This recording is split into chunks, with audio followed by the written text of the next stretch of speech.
When plants and animals die, their remains get preserved in Earth's rock and fossils. Fossils provide clues to how they lived in the past, how they appeared, what they ate, what environments they lived in, and how they went extinct. To best understand how the clues in the archaeological records fit together, we need to know the age in Earth's history when each clue was left. Thanks to years of scientific research, several techniques are available to get the time since an object entered the geological records. These techniques are called archaeological dating techniques. Archaeologists use two kinds of dating techniques, the relative dating technique and the absolute dating technique. Relative dating is the process of determining if one artifact or event is older or younger than another. Absolute dating methods try to put a more deterministic chronological age with the artifacts. This video is about relative dating techniques. We are going to learn about 9 techniques. If you are interested in absolute dating techniques, you can watch these videos. Hi everyone, this is Akhilanand Singh. Welcome to another video on anthropology. This video caters to the requirements under Unit 1.8 of the UPSC Anthropology Optional Paper 1. Let us begin with the first relative dating technique named stratigraphy. Sedimentary rocks consist of tiny particles.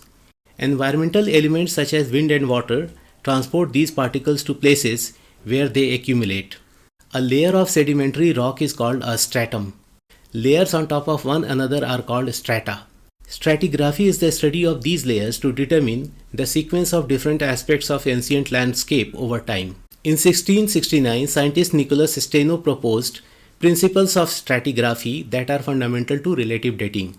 The first principle of stratigraphy is the principle of superposition, which states that the strata on the bottom of a sequence are older than the strata on top. The second principle of stratigraphy is the principle of original horizontality. According to this principle, the layers of sedimentary rock are initially parallel to the ground. Different geological processes affect the layers afterward, and they may disturb their horizontality. The third principle is the principle of lateral continuity. This principle says that the sedimentary rock layers are originally continuous in all directions, but may be broken up or displaced by later events. The principle of cross-cutting relationships is the fourth principle of stratigraphy. This principle states that the sedimentary layers that cut across other layers are younger than surrounding layers. Archaeologists determine the relative ages of different sedimentary rock layers by applying stratigraphic principles to an excavation site. Biostratigraphy. There was a mass extinction at the end of most of the geological periods of the Earth. Life forms surviving the mass extinction evolved into new species. As a result, all geological eras, periods and epochs typically have a characteristic set of representative fossil species or index fossil species. Experts use these index fossils to identify and compare the ages of different geological units. If the fossil of an extinct animal is found in the vicinity of an index fossil, the geological era of the animal is said to be the era of the index fossil. Fun analysis. Fun is an acronym for fluorine, uranium and nitrogen. Prehistoric sites often consist of bone remains. The fun dating technique measures the content of chemical elements fluorine, uranium and nitrogen in bone samples to date them. Fluorine is a faintly yellow gas at room temperature. It has an irritating smell and its inhalation is dangerous. Uranium is a naturally occurring radioactive element and nitrogen is a odorless, colorless gas. Look at the info box on your screen to learn more about these elements. See the diagram on your screen. The fluorine and uranium levels in bone increases with time while the nitrogen level decreases. If a bone sample uptakes more fluorine and uranium, it is older. If the amount of nitrogen in a sample is high, that bone is younger. Fluorine is the most commonly used element for the fun analysis. It exists in most groundwater. It is absorbed in buried bones over time. More fluorine in fossil bones indicates they are older. Bones in the same level in soil exhibit similar levels of fluorine and nitrogen in them. They may also have trace amounts of uranium. Bones acquired from a lower level have more fluorine and uranium than those from the upper level. The fun method cannot provide an absolute age because the amount of fluorine, uranium and nitrogen differs from soil to soil. Scientific collaborations between Emile Riviere and Adolphe Carnot in the 1890s led to the development of the fluorine dating method. This method was improved and widely implemented by Kenneth Oakley. Dendrochronology. Dendrochronology is a relative dating technique based on tree ring analysis. Trees growing in temperate zones produce one growth ring every year. The newest ring grows adjacent to the bark. A tree's growth rate changes in a predictable pattern throughout the year in response to seasonal climate changes, resulting in visible growth rings. By counting these rings, one can get an idea about the age of a tree. The latest advancements in this dating method enable us to find the calendar year the rings formed. Generally, the ancient wood samples that need archaeological dating consist of a segment of a whole trunk with incomplete rings. Such samples make it challenging to apply the technique. Dendrochronology is apt for determining the age of wooden artifacts that are too recent for radiometric dating. The Post Track and Sweet Track, ancient timber trackways in Somerset, England, have been dated to 3838 BC and 3807 BC using the Dendrochronology technique. Sequence dating. The British Egyptologist Sir William Matthew Flinders Petrie developed the sequence dating technique to date the ancient pottery in 1881. He realized that pottery trends change with time. By linking the style of pottery with different periods, he established the relative chronology of a site. While excavating graves in Egypt, Petrie found that graves were associated with varied pottery.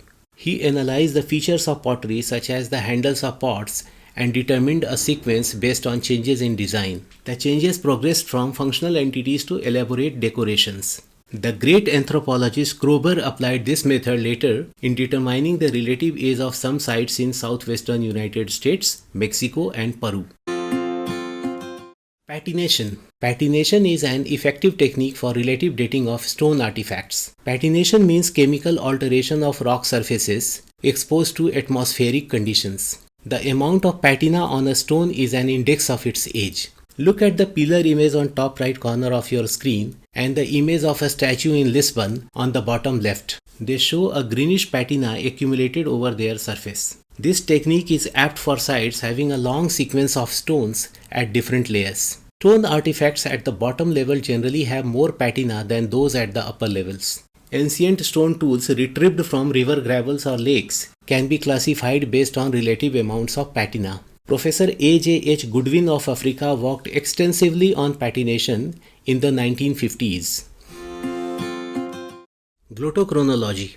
Glottochronology is a linguistic dating technique. It involves comparative linguistics and deals with the chronological relationship between languages. It uses the rate of vocabulary replacements to estimate the time when two distinct but related languages diverged.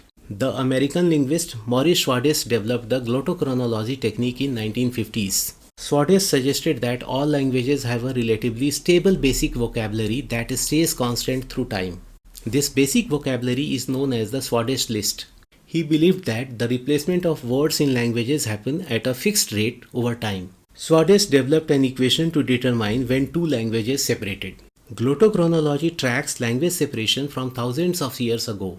Despite multiple studies and literature containing information on glottochronology, it is not very popular today. Let's see what the critics of glottochronology say about it. Glottochronology presumes that languages change at a stable rate. Critics disagree with this presumption. They believe that it is more of a probability than a certainty. For example, the rate of change for the Icelandic language is around 4% per millennium. For the closely connected literary Norwegian language, Riksmål, this rate is as high as 20%.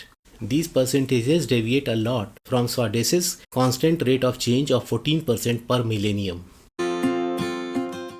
Tephrochronology. Tephrochronology is the dating of artifacts by studying the layers of tephra. Volcanic eruptions produce lava, ash, pumice and rock fragments. These are called tephra.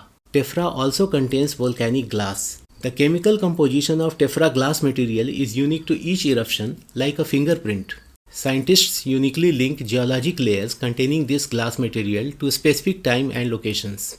When excavating a site, layers of volcanic ash above and below the fossils are sometimes dated using tephrochronology. Palynology. Palynology is the study of pollen grains and other spores found in archaeological or geological deposits. Dry sites and clays contain enough pollen for analysis. The name Palynology comes from the Greek word palyno. It means particles that are scattered. Palynology is an interdisciplinary science that combines earth science and botany. Lennart von Post, a Swedish scientist, was first to develop this method in 1916. Palynology experts perform microscopic analysis of pollens extracted from sites.